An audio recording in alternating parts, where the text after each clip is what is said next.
दो महिमा कहीं न जाय। जो कछु कहूँ तुम्हारी कृपा,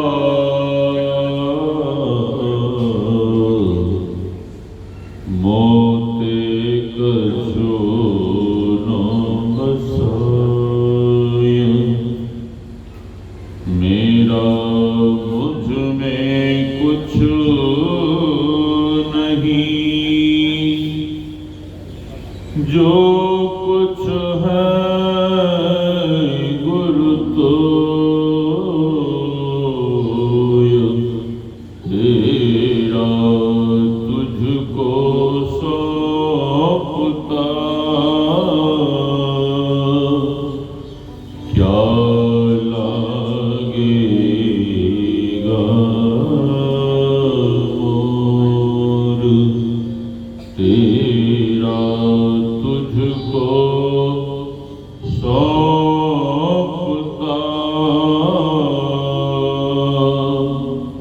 क्या लागेगा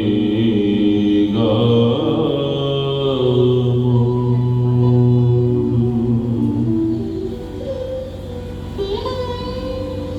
आसन पर आसीन परमाराध्य सद्गुरु महाराज के युगल चरणों में कोटि कोटि नमन। इस पावन ज्ञान यज्ञ में पधारे हुए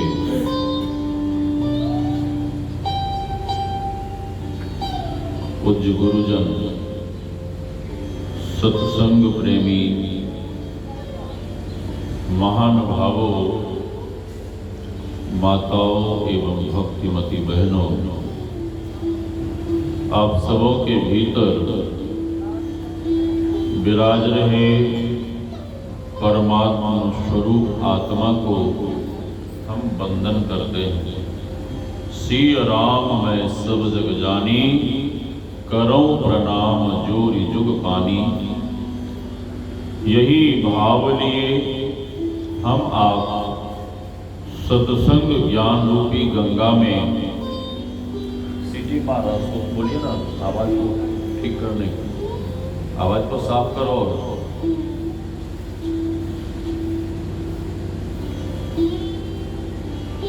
इस ज्ञान गंगा में अवगाहन कर अपने तन, मन और अंतःकरण को शुद्ध तथा पवित्र बनावे। हॉर्न की आवाज और तुम कम करो, हमें साउंड की आवाज चाहिए बस। श्री सद्गुरु महाराज की जय। श्री सद्गुरु महाराज की जय। श्री सद्गुरु महाराज। ट्रैवल को कम करो, उसमें वॉल्यूम है, ट्रैवल को घटाओ।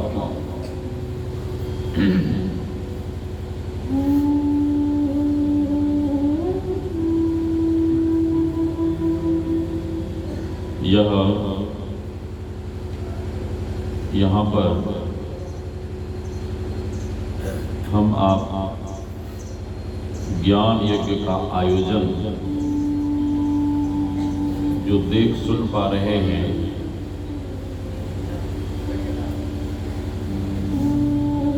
गुरु महाराज के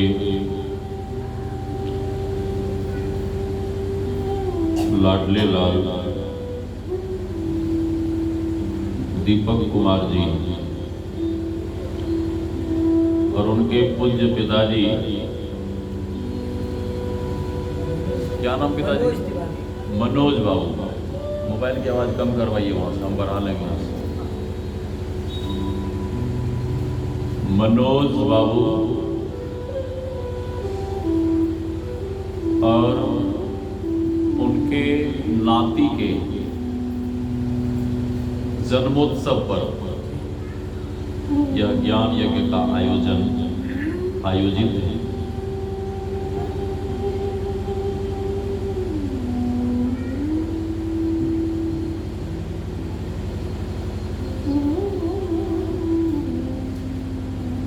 एक दिन यशोदा मैया यमुना जी जा रही थी पूजा करने। कन्हैया, छोटा सा कन्हैया मैया का आंचल पकड़ लेता है और पूछता है कि मैया, इको कम करे बच्चा है, इको कम करो, इको कम करो। इको रहेगा लेकिन कम रहेगा। श्री सद्गुरु महाराज की जय। हाँ ठीक है। मैया, तुम कहाँ जा रही हो? मैया कहती है, यमुना जी पूजा करने जा रहा हूं। कन्हैया कहता है, मैया मैं भी तेरे साथ चलूंगा यमुना जी पूजा करने। यशोदा मैया जोर जोर से हंसने लगी और कहने लगी कि तू कब से पुजारी बन गया, तू कब से भक्त बन गया? तेरा नाम तो चोरी में प्रसिद्ध है। ये सारे गोकुल वृंदावन के लोग तुम्हें चोर चोर कहते हैं। तू तो चोर है। तू कब से पुजारी बन गया, तू कब से भक्त बन गया? मोबाइल की आवाज कम करिए बहुत। कन्हैया तर्क देता है कि मैया, यदि कोई पुजारी, यदि कोई चोर पुजारी बन जाए, यदि कोई चोर भक्त बन जाए, तो क्या उससे चोर ही कहा जाएगा?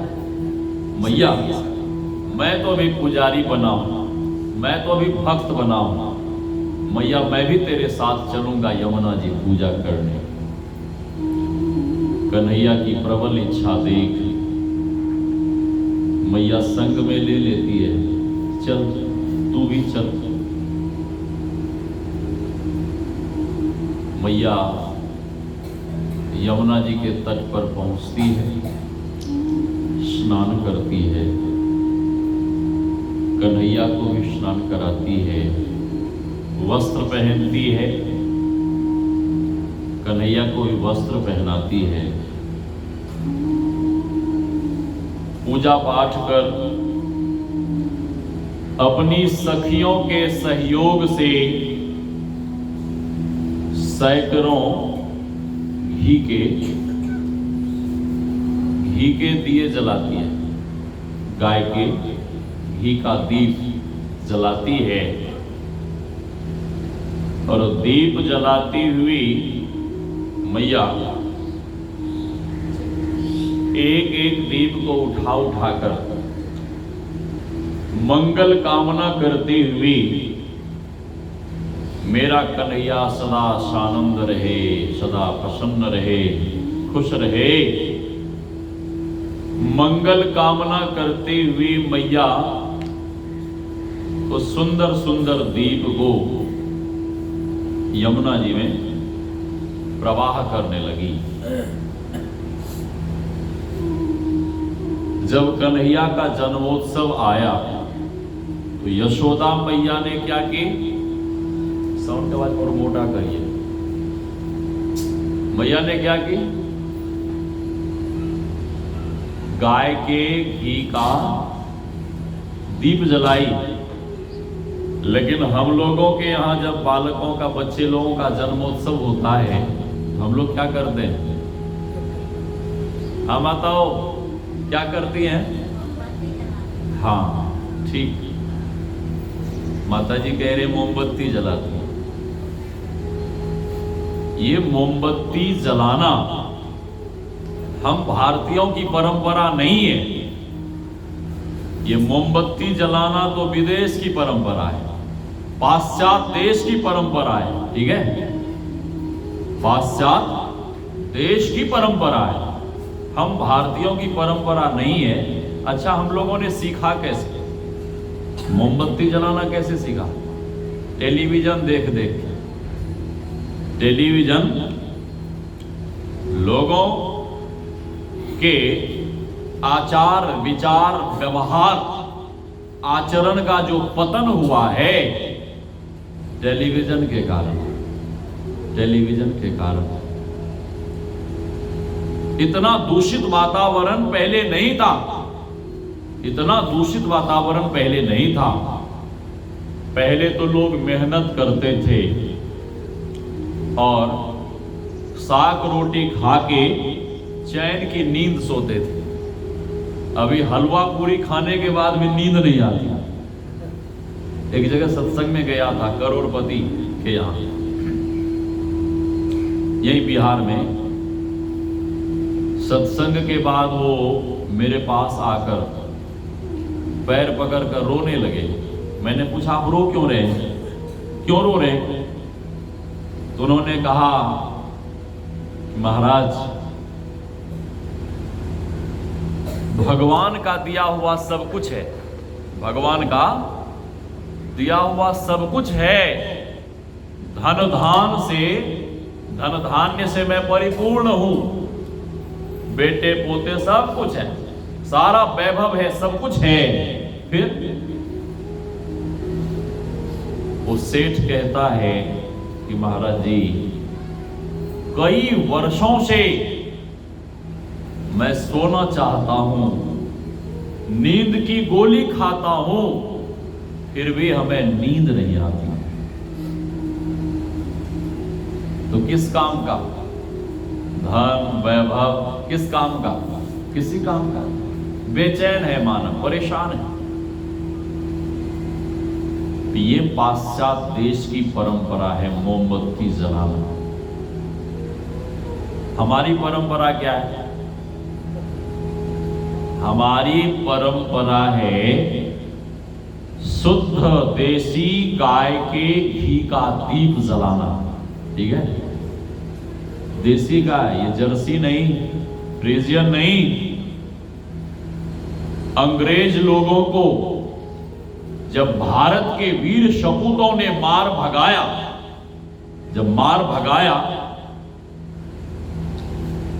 तो अंग्रेज अधमरे होकर अपने देश पहुंचे। सांप यदि मर गया तो ठीक है, सर्प को तो पहले मारिए ही मत। यदि मर गया तो ठीक है, यदि अधमरा है तो वो जरूर काटेगा। ठीक है, वे फिरंगी मर जाते तो अच्छा होता, लेकिन अधमरे होकर कुछ देश के ऐसे लोग, गंदे लोग, जिन्होंने इस देश को बर्बाद करके रख दिया, इस देशवासियों को कहीं का नहीं छोड़ा, लेकिन इस भारत के लोग उसकी पूजा करते हैं। पूजा,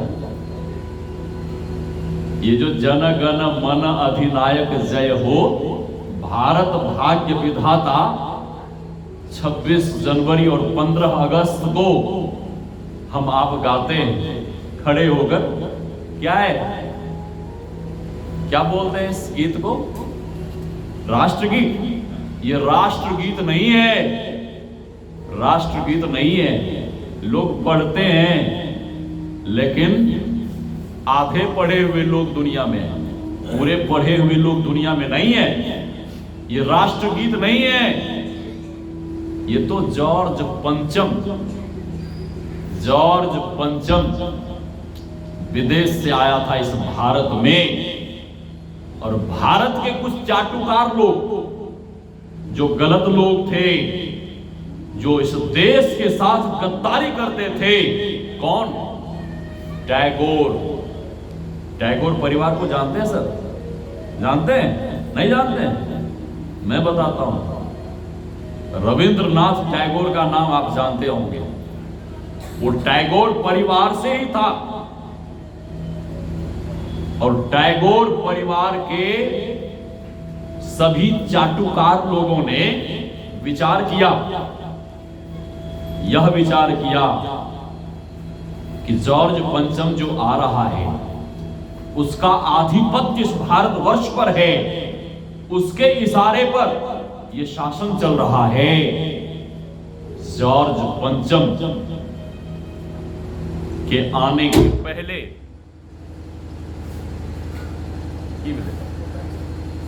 तो बंद रह गया, पहले ठीक है। हाँ, ओ श्री सदगुरु महाराज। जॉर्ज पंचम के आने के पहले रविंद्रनाथ टैगोर ने यह गीत लिखा है, जिसको आप जैसे शिक्षक लोग राष्ट्रगीत कहते हैं। ये राष्ट्रगीत नहीं है, ये तो चाटुकार लोगों ने, गद्दार लोगों ने जॉर्ज पंचम के स्वागत के लिए क्या लिखा? क्या लिखा? जन मन गण अधिनायक जय हो। ए जॉर्ज पंचम, आप समाज के, इस देश के प्रजाजनों के क्या हो? अधिनायक। और आपकी जय हो, आपकी जय हो। ये राष्ट्रगीत नहीं है, ये तो जॉर्ज पंचम के चाटुकार गद्दार लोगों ने यह गीत लिखा है। अधिनायक जय हो, उसके आगे क्या है? क्या है? भारत भाग्य विधाता। जिस फिरंगियों ने भारतवासियों को सताया, दुख दिया, कष्ट दिया, और उस भारतवासियों को, उस गद्दारों को, उस देशद्रोहियों को, उस फिरंगियों को भारत के गद्दारों ने क्या कहा? भारत भाग्य विधाता। जो भारत के लोगों को सताया, उसको चाटुकार लोग क्या बोल रहे हैं? तुम भारत के भाग्य विधाता हो। ये राष्ट्रगीत नहीं है, लेकिन लोग नहीं जानते हैं, लोग नहीं जानते हैं, बड़े बड़े पढ़े लिखे लोग नहीं जानते हैं। और प्रत्येक स्कूल में गणतंत्र दिवस के दिन क्या करते हैं? प्रत्येक बच्चे से हाथ जुड़वाकर इस गीत को गवाते हैं। आप पढ़िए, इतिहास को पढ़िए, आप अपने इतिहास को जानिए। दीपक को बुलाइए, कहां गया? श्री सदगुरु महाराज की जय। तो मैं कह रहा था, इस पर बोलूंगा तो दिन भर बोलता रह जाऊंगा, ठीक है? ये हमारा विषय नहीं है, ये विषय आप जैसे पढ़े लिखे लोगों का है, ठीक है? इसी पर सर होने दीजिए। श्री सदगुरु महाराज की जय। दीपक को बुलाइए। ये मोबाइल बंद कर दिया, वहां से कैसे बंद हो गया? तुम ही आओ ना, इसको चालू करो, मेरा मोबाइल बंद हो गया। श्री सदगुरु महाराज की जय। मैं कह रहा था, अच्छा थोड़ी सी और चर्चा, 2-4 मिनट।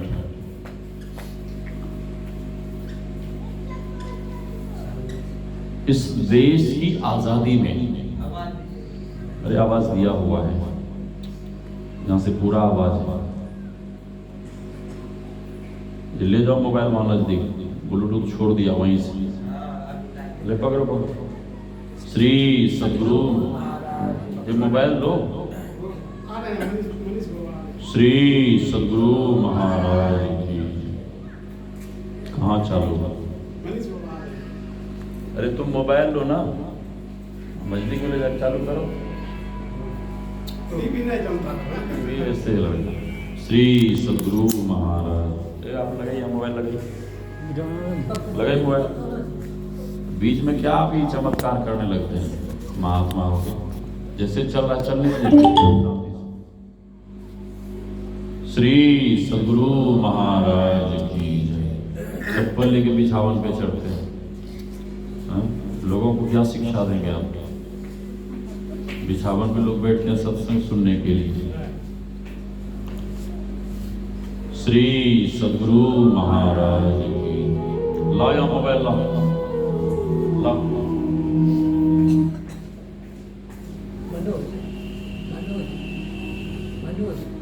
श्री सदगुरु महाराज की जय। इस देश की आजादी में जिन जिन वीर सपूतों ने अपना बलिदान दिया, जिन जिन वीर सपूतों ने बलिदान दिया, उसको लोग कम जानते हैं, उसकी कम लोग पूजा करते हैं। जो जानते हैं वो पूजा करते हैं। सुभाष चंद्र बोस यदि इस धरती पर पैदा नहीं होते, ये देश कभी आजाद नहीं होता। चंद्रशेखर आजाद, भगत सिंह, नाथूराम गोडसे, इन लोगों की लोग कम पूजा करते हैं। ठीक है, मैं उतना खुलना नहीं चाहता, नहीं तो लोग कहेंगे महात्मा राजनीति करने के लिए आ गया है। ठीक है, देश के जो चाटुकार लोग थे, जो अंग्रेजों की चाटुकारिता करते थे, उनकी तस्वीर लोग विद्यालय में लगाते हैं, उनकी तस्वीर लोग अपने घरों में लगाते हैं, और गणतंत्र दिवस के दिन उनकी लोग पूजा करते हैं, उनकी लोग जय जयकार करते हैं। जिन लोगों ने बलिदानी दी, उनको देखने वाला कोई नहीं, उनको याद करने वाला कोई नहीं है। सुभाष चंद्र बोस ने जब विद्रोह किया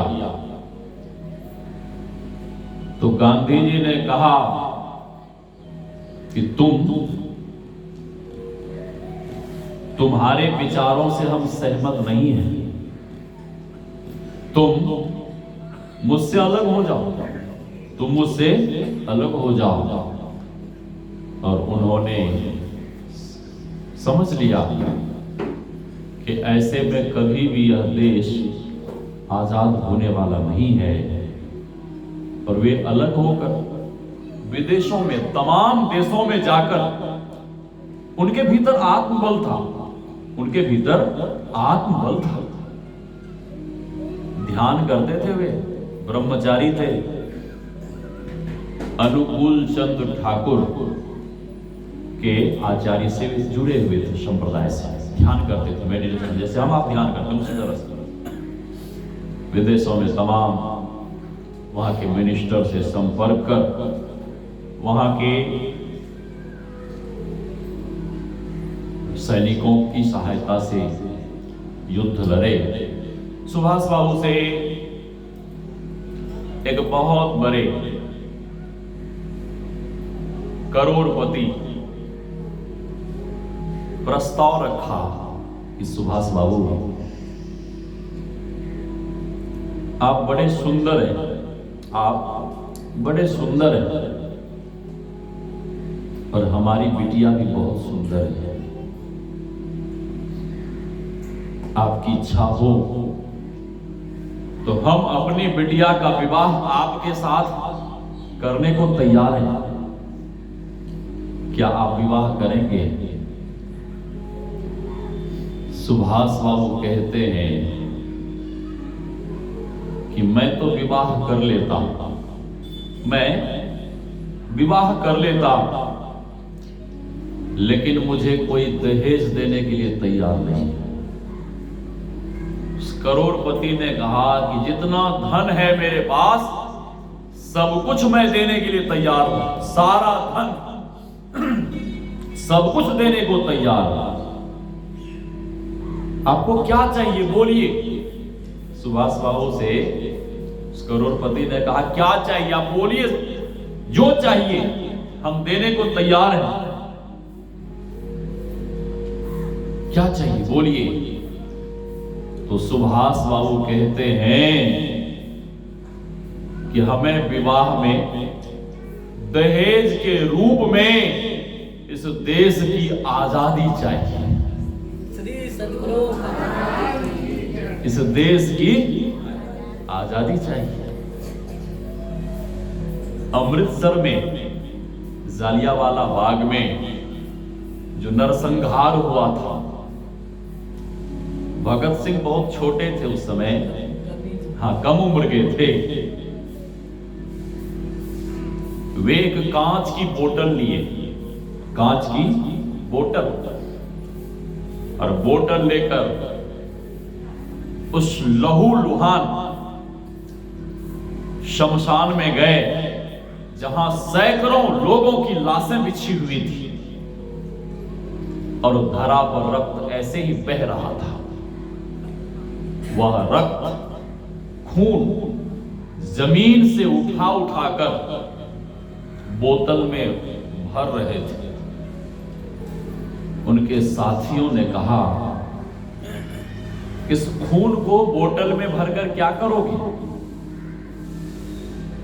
भगत सिंह कहता है, इस खून को बोतल में भरकर मैं अपने कक्ष में रखूंगा, कक्ष में रखूंगा।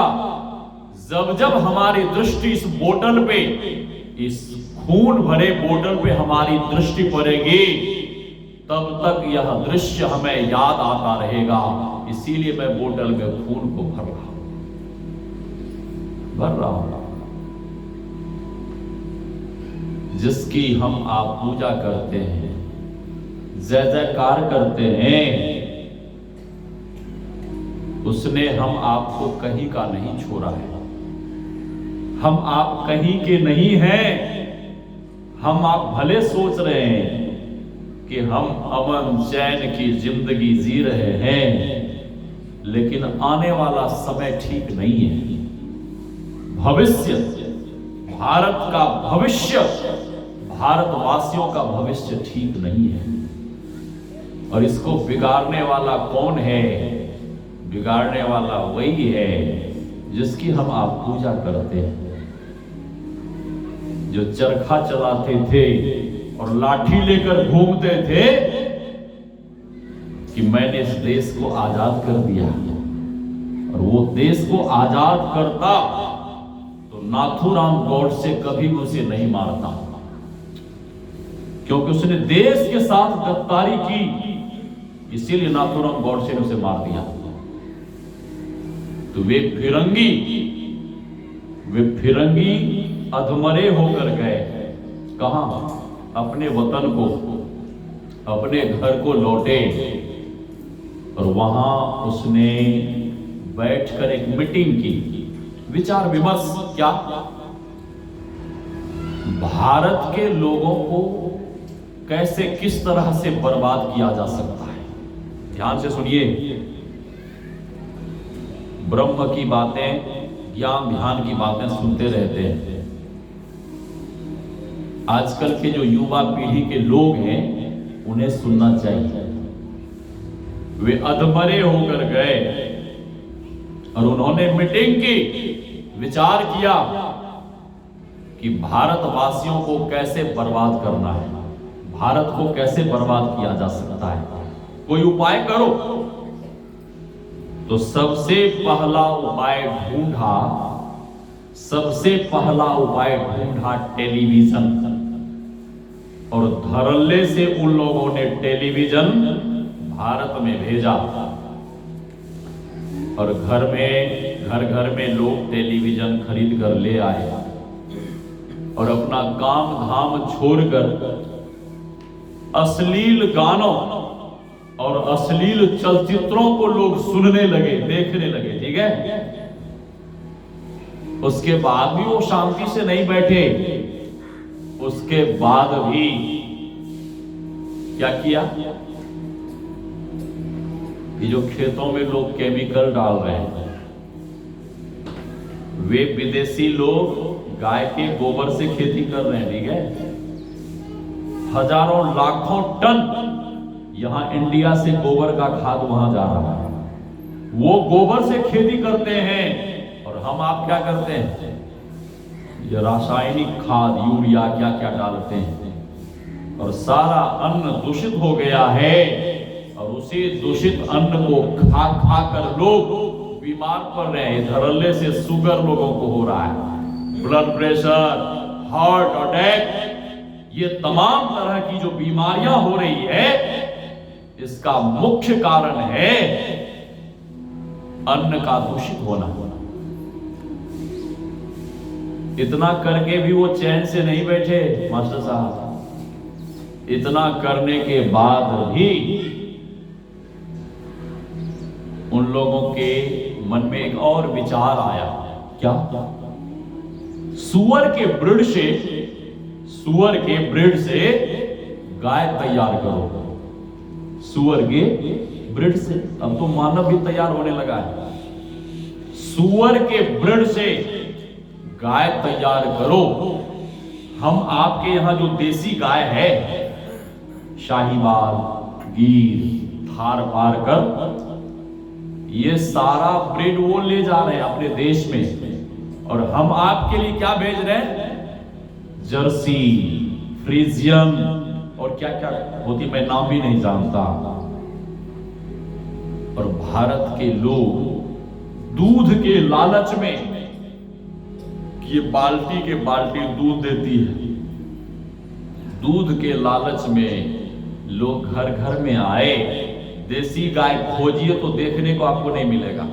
गांव में भी नहीं मिलता साहब, गांव में भी नहीं मिलता। और उसी का दूध लोग पी पी कर बीमार पड़ रहे हैं, पीकर बीमार पड़ रहे हैं। ठीक है, पालिए, आपको पैसा चाहिए, आपको नोट चाहिए, पालिए, लेकिन कम से कम अपने बाल बच्चों के लिए देसी गाय जरूर रखिए। देसी गौवंश के शरीर में समस्त देवी देवताओं का वास है। हमारी इच्छा थी इस इलाके में कहीं जगह मिले और मैं एक बढ़िया देसी गौवंश के लिए एक गौशाला बनाऊं, लेकिन अभी तक हमें जमीन नहीं मिली। मैं 3-4 वर्ष से ढूंढता रहा, अभी तक हमें जमीन नहीं मिली। फिर मैंने मन में ठान लिया कि चलो हरिद्वार में छोटा ही सही वहीं बनाऊंगा। देसी गौवंश में समस्त देवी देवताओं का वास रहता है। एक देसी गौवंश की सेवा करने से, जो सच्चे मन से एक देसी गौवंश की सेवा करता है, मानव उसे समस्त देवी देवताओं के पूजन का पुण्य प्राप्त होता है, फल मिलता है। यशोदा मैया देसी गाय के घी का दीप जलाती है, और यह परंपरा हम आपको किसने दिया है? यह परंपरा हम आपको किसने दी है? यह परंपरा हम आपको ऋषियों ने दी है।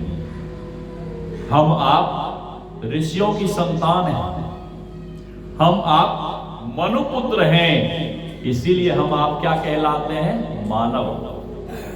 मानव क्यों कहलाते हैं? हम आप मनुपुत्र हैं, मनु महाराज की संतान हैं। तो ऋषियों ने परंपरा दी है गाय के घी का दीप, लेकिन लोग मोमबत्ती जलाते हैं। ठीक है, मोमबत्ती जला दिया तो चलेगा, कोई बात नहीं, जलाइए, जला दिया तो चलेगा, लेकिन जिस बच्चे का हम आप जन्मोत्सव मनाते हैं, जन्मोत्सव मनाने के समय लोग क्या कहते हैं?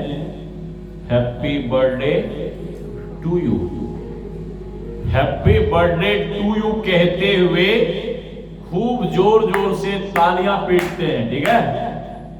और तालियां पीटते हुए जिस बच्चे का हम आप जन्मोत्सव मनाते हैं, उसी बच्चे के मुख से फूंक मरवाकर उस जलती हुई मोमबत्ती को क्या करते हैं? बुझा देते हैं। ऐसा करते हैं क्या? बुझा देते हैं, बुझा देते हैं। जला दिया तो चलेगा, कोई बात नहीं। आप गरीब हैं, आपके पास घी के लायक पैसे नहीं है, ठीक है, 2-4 रुपए में मोमबत्ती मिल जाती है, 2-4 रुपए में घी नहीं मिलेगा, ठीक है, आपने मोमबत्ती जला दिया तो चलेगा, लेकिन उस जलती हुई मोमबत्ती को बुझाना नहीं चाहिए। यदि आप उस बच्चे से जलती हुई मोमबत्ती को फूंक मरवा कर बुझा देते हैं तो उसका भविष्य उसी समय बुझ गया। ये अपशकुन है, ये अमंगल है। अपशकुन है, अमंगल है। जला दिया तो चलेगा, लेकिन बुझाना नहीं चाहिए। क्या करना चाहिए? सबसे पहले तो मोमबत्ती जलाना ही नहीं चाहिए। फिर क्या करना चाहिए? देसी गाय के घी का दीप। कितना दीप जलाना चाहिए? कम से कम 108। आप कहेंगे उतना घी कहां से लाएंगे? ठीक है, 54 जलाइए। 54 नहीं तो 5, 5 नहीं तो 1 तो कोई भी जला सकता है। 1 देसी गाय के घी का दीप आप अपने बच्चों के जन्मोत्सव पर जलाइए और जलाकर उसे बुझाइए मत, उसे जलते हुए रहने दीजिए। क्यों जलते हुए क्यों रहने देना चाहिए? हाँ, जलते हुए इसलिए रहने देना चाहिए कि जिस तरह से यह दीप जगमगा रहा है, उसी तरह से मेरे बच्चे का भविष्य सदैव जगमगाता रहे, इसलिए जलते हुए रहने देना चाहिए, बुझाना नहीं चाहिए। मैया यशोदा मैया दीप को जलाकर यमुना जी में प्रवाह करने लगी। यह दृश्य भगवान को अच्छा नहीं लगा। यह दृश्य भगवान को अच्छा नहीं लगा। उस साउंड को भी मेरे तरफ घुमा दीजिए, उधर वाले साउंड को मेरे तरफ घुमाइए। श्री सद्गुरु महाराज की। मैया कहती है, कन्हैया, मास्टर साहब, मैया कहती है कन्हैया ध्यान करो, ध्यान, भगवान का ध्यान करो। भगवान को ही मैया क्या कह रही है? भगवान का ध्यान करो। ठीक है, मैया ध्यान में बैठी तो कन्हैया भी ध्यान में बैठ गए। बच्चा बंदर एक समान। बच्चा को बोलिए ध्यान करने के लिए तो कितनी देर बैठेगा?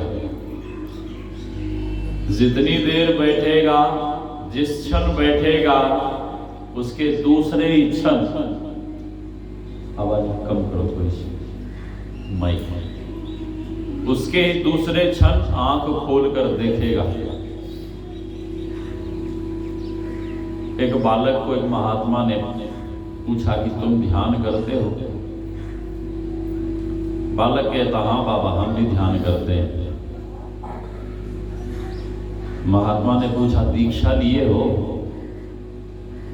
तो बालक कहता नहीं बाबा, हम दीक्षा नहीं लिए। जब दीक्षा नहीं लिए हो तो ध्यान किस चीज का करते हो? तो बालक कहता है कि बाबा, आप लोग जो ध्यान करते हैं वो वाला हम ध्यान नहीं करते हैं। फिर? तो बालक कहता है कि बाबा, आप लोग वाला ध्यान नहीं करते हैं, फिर किस चीज का ध्यान करते हो? तो बालक कहता है कि हम दही चूड़ा का ध्यान करते हैं, दही चूड़ा का।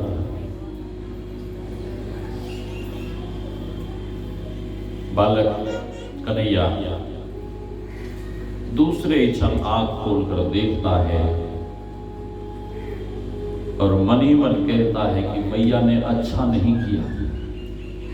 इतने सुंदर सुंदर दीप को जलाकर मैया यमुना जी में ऐसे ही बहा दी। यह दृश्य देखकर भगवान को दया आ गई उस बहते हुए दीप को देखकर, और कन्हैया तुरंत यमुना जी की तेज धारा में छलांग लगा देता है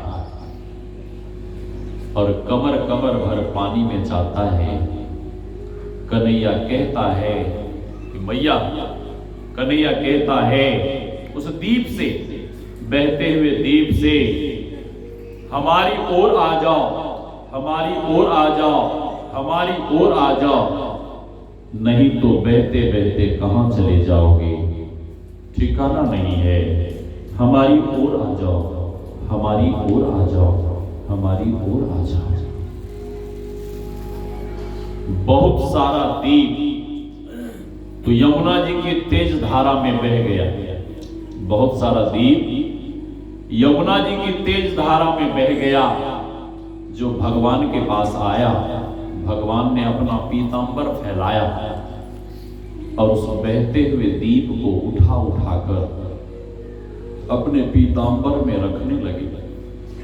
बहुत सारा दीप जब इकट्ठा हुआ तो दीप बुझने लगा, दीप बुझने लगा। तो उस बुझते हुए दीप से बाल रूप भगवान कहते हैं कि तुम चिंता मत करो, अब तुम बुझ भी जाओगे तो तुम्हारा कुछ नहीं बिगड़ेगा, क्योंकि तुम मेरे पास आ गए हो, तुम मेरी शरण में आ गए हो। अब मैं तुम्हें अपने शीश पर रख लूंगा, और जब मैं तुम्हें अपने शीश पर रख लूंगा तो तुम्हारा कुछ नहीं बिगड़ेगा, तुम्हारा कुछ नहीं बिगड़ेगा। हम आप भी धर्म और अधर्म की धारा में इस भवसागर में बह रहे थे। गुरु महाराज को जब परमात्मा का साक्षात्कार हो गया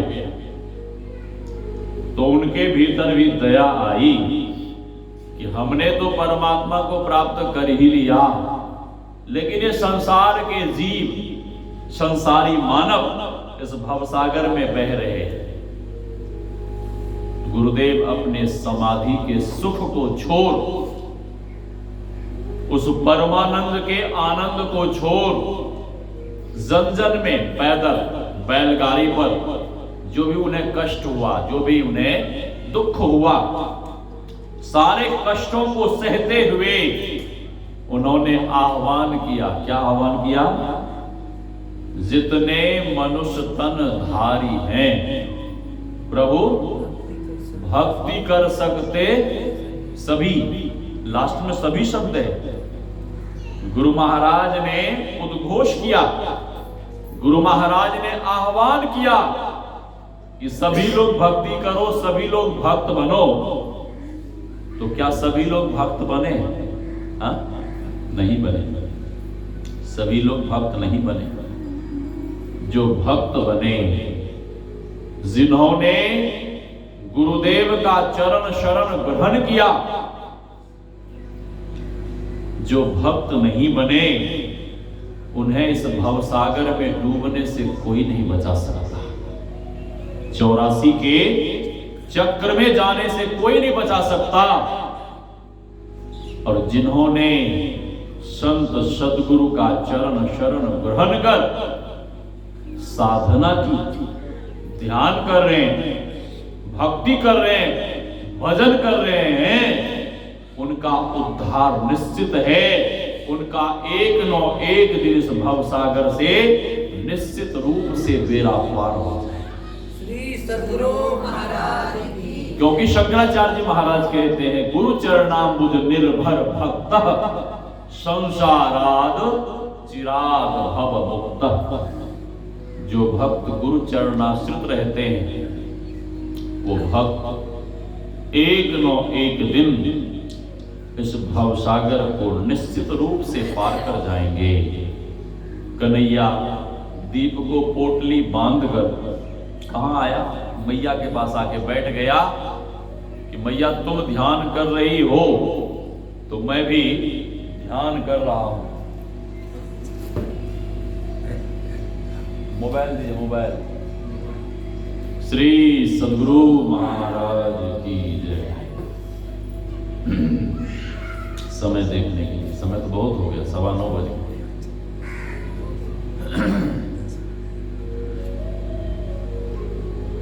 यशोदा मैया ध्यान से उठती है। यशोदा मैया कहती है, कन्हैया यमुना मैया को प्रणाम करो। देवी देवता को प्रणाम करो। कन्हैया कहता हाँ मैया, मैंने भी प्रणाम किया, मैंने भी किया। यशोदा मैया गौर से देखती है कि घर से तो ये खाली हाथ आया था, ये अपने पीतांबर में क्या बांध कर रखा है? ये अपने पीतांबर में पोटली बांध कर क्या रखा है?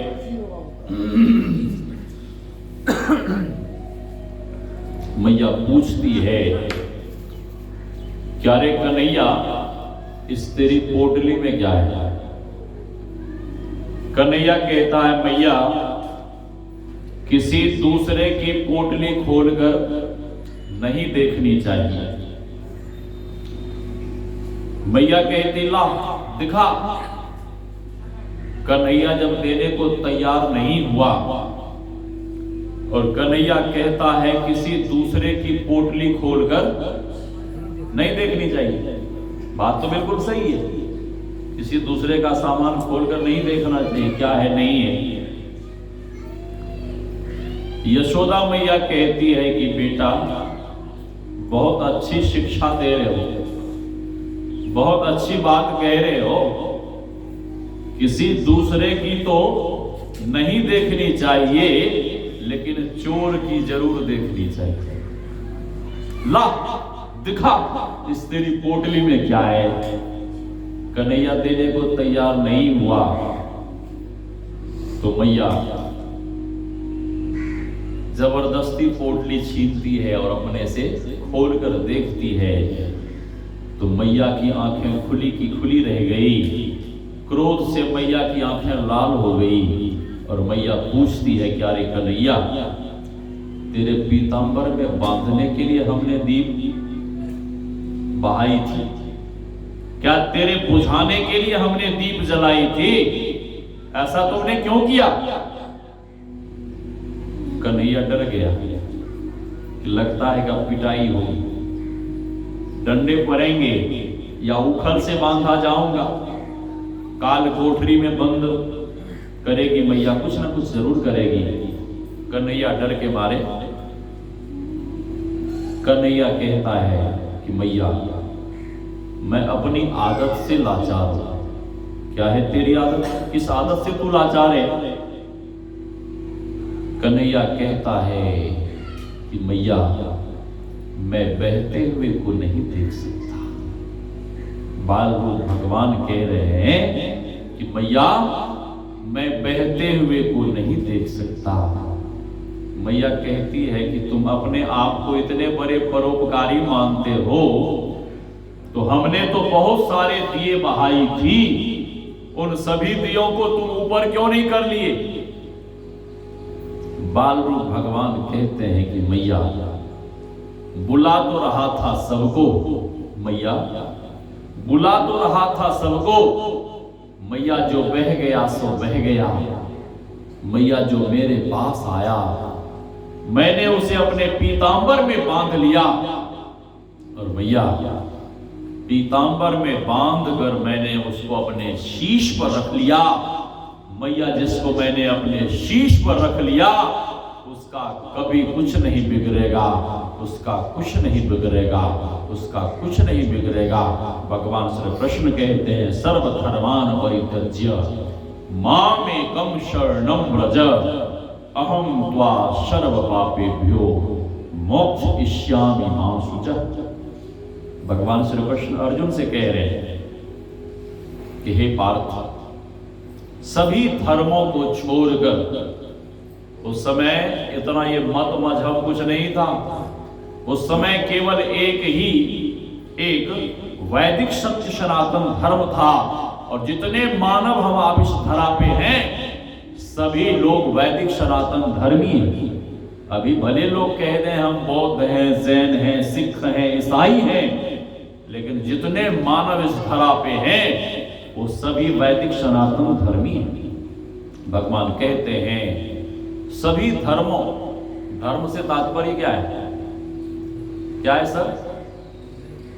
धर्म से तात्पर्य है हमारे भीतर हमारी जो इंद्रियां हैं, आंख का धर्म है देखना, नाक का धर्म क्या है?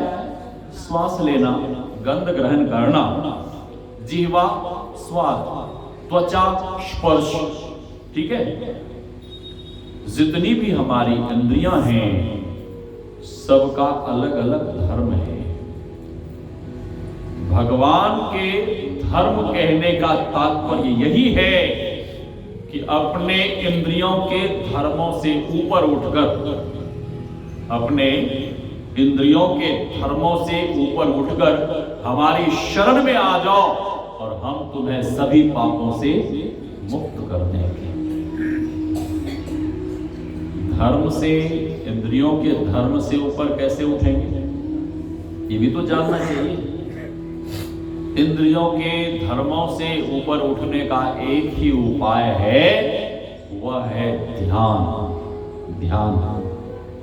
गुरुदेव कहते हैं, माग भूखा बाग काल को, मुख बड़ो है बावरे, होश कर चेतो सवेरे, बचो ध्यान के दावरे, काल मुख से निमुख भागो, ध्यान के बल भाई रे, ऐसो अवसर खोई हो तो रोई हो पछताई हो। अर्जुन भगवान से पूछता है कि ध्यान कैसे करें प्रभु? तो भगवान श्री कृष्ण कहते हैं, ध्यान तो बहुत ऊंची बात है। साधक को सबसे पहले बैठने के लिए सीखना चाहिए। कैसे बैठना है, कहां बैठना है? भगवान श्री कृष्ण कहते हैं, सुचो देशे प्रतिष्ठाप्य स्थिर मासन आत्मनः, नात्युष्टम नाति नीचम चैलाजिन कुशोत्तरम। भगवान कहते हैं, साधक को साधना के लिए पवित्र स्थान में बैठे, कहीं मंदिर में बैठे, पवित्र स्थान में बैठे, या घर में ही ऐसा पवित्र स्थान बनाकर रखे जहां केवल बैठकर ध्यान करें। और भगवान कहते हैं कुशोत्तरम, कुशासन पर बैठकर ध्यान करना चाहिए सर, कपड़े पे नहीं। भगवान शंकर को पूछा गया कि हे भोलेनाथ, सबसे उत्तम और पवित्र आसन कौन सा है? भगवान शंकर कहते हैं, साधक यदि साधना में सर्व प्रकार की सिद्धियों को पाना चाहता है, आत्मानुभव परमात्मा को पाना चाहता है, तो भगवान शंकर कहते हैं, सर्व सिद्धि तू कंबले, कंबल के आसन पर बैठकर। कौन सा कंबल? हाँ, भेड़ के बाल से जो निर्मित कंबल होता। भेड़ सबसे शुद्ध प्राणी होता है, लेकिन दुनिया के दुष्ट लोग, पापी लोग ऐसे शुद्ध प्राणी को भी मारकर खा जाते हैं। भेड़ को शुद्ध प्राणी, सबसे शुद्ध। भगवान शंकर कह रहे हैं सबसे शुद्ध प्राणी भेड़ है, और उसको मारना नहीं चाहिए, उसको मारना नहीं चाहिए। ये सबसे बड़ा पाप है, किसी जीव की हत्या करना सबसे बड़ा पाप है। भगवान शंकर कह रहे हैं उसके बाल से जो निर्मित कंबल होता है, उस कंबल के आसन पर बैठकर ध्यान करना चाहिए। भगवान आगे कहते हैं, सम आसन आसीनम सम कायो यथा सुखम, हस्तो उत्संग आधाय स्वनासाग्र कृतेक्षण। भगवान कहते हैं, साधक पद्मासन या सुखासन में बैठे, समम काय शिरो ग्रीवम, धर गर्दन मस्तक बिल्कुल एक सीध में रखे, शिरो ग्रीवम, इसे ग्रीवा कहते हैं, ये गर्दन को ग्रीवा, ये बिल्कुल सीधा होना चाहिए। ऐसे नहीं कि ध्यान करते करते झुक गए, इधर टेढ़े हो गए, आगे झुक गए, नहीं, बिल्कुल नहीं, सीधा होकर बैठे। समम काय शिरो ग्रीवम, धार्यन अचलम स्थिरम, संप्रेक्ष नासिकाग्रम स्वम, दिशस्यानव लोकयन। दिशाओं को नहीं देखते हुए नासिका के अग्रभाग में ध्यान जमावे। इसी को हमारे गुरुदेव कहते हैं, दो नयन बीचों बीच सन्मुख, एक टक देखत रहो, आप ही वह बिंदु झलके, पट गिरा लिखत रहो। नौकते सफेद सन्मुख, झलके झला झली, सहरग में नजर थीर कर तज मन की चंचली। जैसे ही साधक दृष्टि की दोनों धारों को एक करता है, वैसे ये चंचल चलायमान मन स्थिर हो जाता है, स्थिर हो जाता है। और गुरुदेव कहते हैं उसी बिंदु को एक टक से देखते रहो, देखते रहो। क्या होगा? जब बहुत साधना करेंगे तो उसी बिंदु में सूरत का प्रवेश हो जाएगा और भीतर में कई रंगों के प्रकाश का दर्शन होगा। गुरुदेव कहते हैं पीली नीली लाल सफेदी स्याही सन्मुख आता है। और अधिक साधना करने पर पूर्ण प्रकाश की प्राप्ति और साधक को वही परमात्मा शब्द सुनाई पड़ने लगता है। तो सत्संग ध्यान की बहुत महिमा है, कितना भी कहा जाए तो थोड़ा है। एक छोटा सा संस्मरण, गुरुदेव का एक शिष्य था, नवयुवक, समस्तीपुर हसनपुर का रहने वाला, करोड़पति था। एक दिन वो सख्त बीमार पड़ा और कई दिनों तक बीमार रहा। उसको लगा कि अब मेरा प्राण नहीं बचेगा, अब मैं मर जाऊंगा। उसे चिंता सताने लगी कि मुझे कुछ हो गया तो मेरे धन को कौन संभालेगा, मेरे धन को कौन संभालेगा। और यही चिंता करता हुआ देह त्याग कर दिया, मर गया। भगवान श्री कृष्ण कहते हैं यम यम भाव स्मरण भावम त्यज त्यंत्ये कलेवरम तम तमय वेति कौन्तेय सदा तद भव भावितः। यम यम जैसा जैसा भाव स्मरण याद करता हुआ कलेवरम यह शरीर अंतमति सा गति देहावसान समये चित्ते यद्युद भावयेत तत्तदेव भवै जीव इत्येव जन्म कारण। मरकर वह सर्प बन गया, मरकर सर्प के शरीर में चला गया। लेकिन साधना में शक्ति होती है, भक्ति में शक्ति होती है। साधना के प्रभाव के कारण पूर्व जन्म की सारी बातें उसे याद रही। बहुत दिनों के बाद वह चिंतन करता रहा, क्या करें क्या करें, हमारा उद्धार कैसे होगा। एक दिन अपने सत्संगी मित्र को स्वप्न देता है कि मित्र हमारी तो दुर्गति हो गई। अरे तुम तो अच्छे बने भजन करते थे, दुर्गति कैसे हो गई? धन में आसक्ति के कारण शास्त्र ने विधान बना दिया है, जिनकी बाल बच्चों में आसक्ति है, घर परिवार में आसक्ति है, तो अगला जन्म कुत्ते या सुअर का मिलेगा। वस्त्र में आसक्ति है तो चीलर बनेगा। एक दूसरे की निंदा करते हैं तो अगला जन्म चमगादड़ का मिलेगा। धन में आसक्ति है तो सर्प बनेंगे।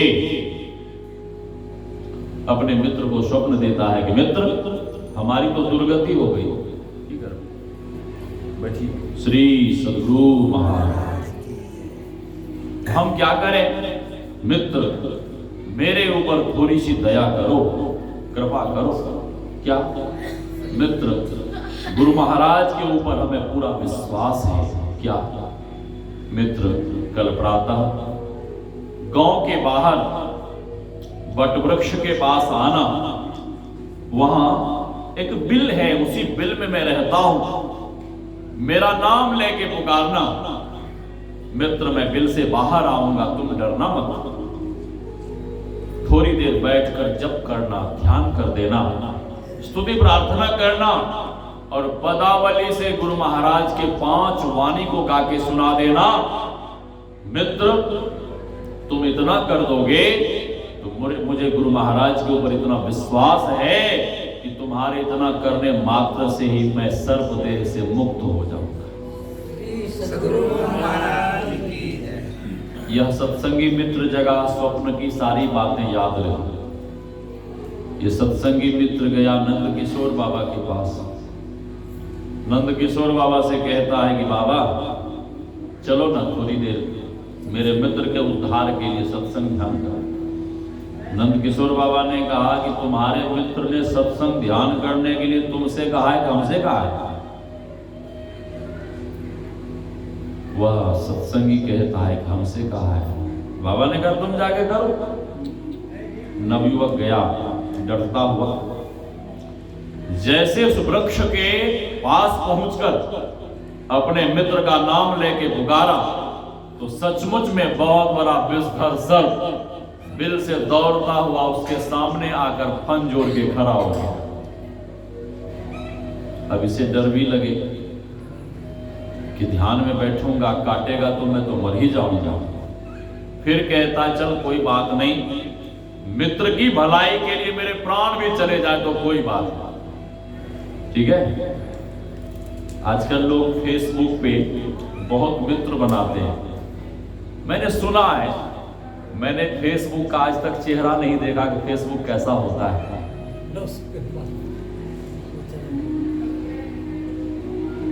जब इंडिया में 4G मोबाइल किन्हीं के पास नहीं था, तब 4G मोबाइल मेरे पास विदेश से आया था, तब आया था।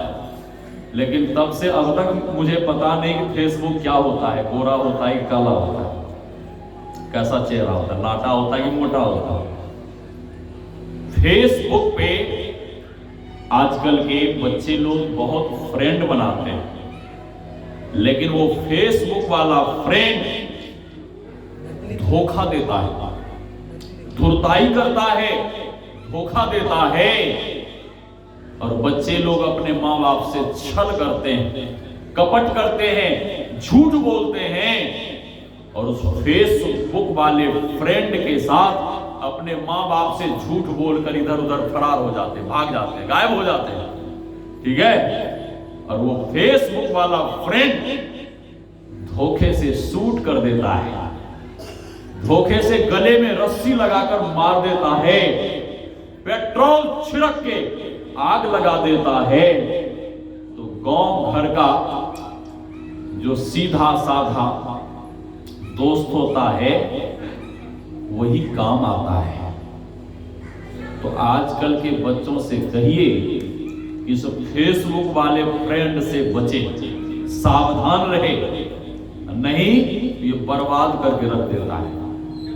वो मित्र कहता है कोई बात नहीं, मित्र की भलाई के लिए मेरे प्राण भी चले जाए तो कोई बात नहीं। फेसबुक वाला मित्र प्राण ले लेगा लेकिन प्राण देने को कभी तैयार नहीं। बैठकर जप करता है, ध्यान करता है, स्तुति प्रार्थना किया और पदावली से गुरुदेव के 5 वाणी को गा के सुनाया। और तब तक वह सर्प फन जोरे गुरु महाराज की वाणी को सुनता रहा, गुरु महाराज की वाणी को सुनता रहा। जैसे ही आरती शुरू की, जैसे ही आरती शुरू की, श्री सद्गुरु महाराज मास्टर साहब, जैसे उस सत्संगी नवयुवक ने आरती शुरू की, वैसे ही वह विस्तर सर्प अपना फन आरती को श्रवण करता हुआ अपना फन जमीन पे रखते हुए सर्प देह का त्याग किया। उस साधक मित्र को इतनी प्रसन्नता हुई कि थोड़ी देर के सत्संग ध्यान की इतनी महिमा कि मेरा सर्प बना मित्र सर्प देह से मुक्त हो गया। और जो जीवन भर सत्संग ध्यान करेगा क्या वो जीवन मुक्त नहीं हो सकता? बड़ी प्रसन्नता हुई। अधिक नहीं कहते हुए वाणी को विराम।